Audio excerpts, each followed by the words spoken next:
video jako traumatičan. Jako pizdu. Govori o jutarnjem alarmu.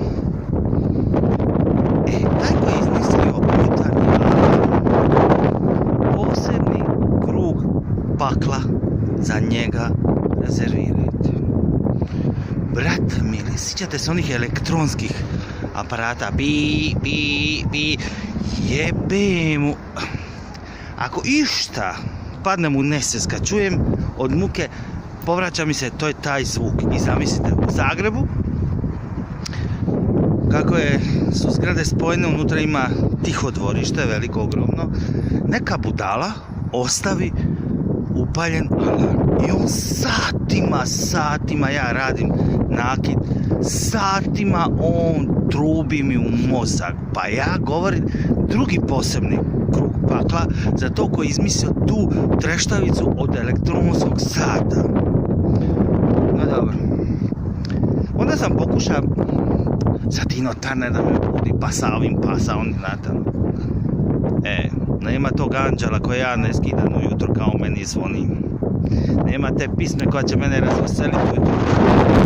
A vani mrak, gospe moja, ako ima išta mrže, digni se ujutro. A vani mrak. I onda ono, još je sve hladnije, puno izgleda, sve mi izgleda ono, šta je meni ovo trebalo da stavim prst, šta je meni ovo trebalo? I gospe moja, što to mrzi. Ma nema te pisme koja će mene obradovati ujutro kad se ja probudim. I dobro. I probudite se, šta radite, bogati? Kuvate kavu? Ja pijem kavu s mlikom. Svako jutro dignem se, stavim to, tuširam se, dođe ni po kavica tamo uzavrila, skuvan i lagano pijuckam, uživam.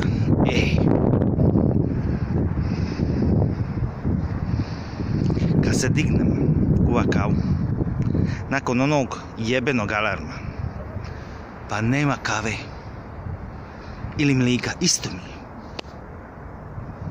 Gospe moje,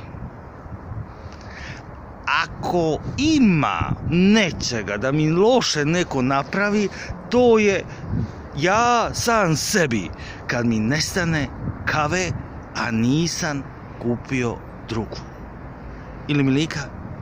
I sad zamislite, morate izaći vani među ljude, a inače ne volim komunicirati bez kave s ljudima, i morate odraditi cijeli džir po onom glupom Lidlu, zakupiti kavu ili mliko, i onda dođete doma i onda ste se razbudili. Kako je to buđenje, razbuđivanje bez kave ujutro? Halo! Pa, pogodi me sav sud svita kad nema toga doma. Gospe moja. I onda kaže stari, vježbaj pisati mater, ma šta ću vježbat? Kad nemam kave ujutro. Prije toga mi je alarm, srce skratio i život. Gospe moja, evo ja molim da se u Ustav Republike Hrvatske stavi: ukinimo alarm i besplatna dostava kave i mlijeka na kuću za kavu. Molim lijepo. Ko je protiv, nek ide u pizdu materinu. Eto tako.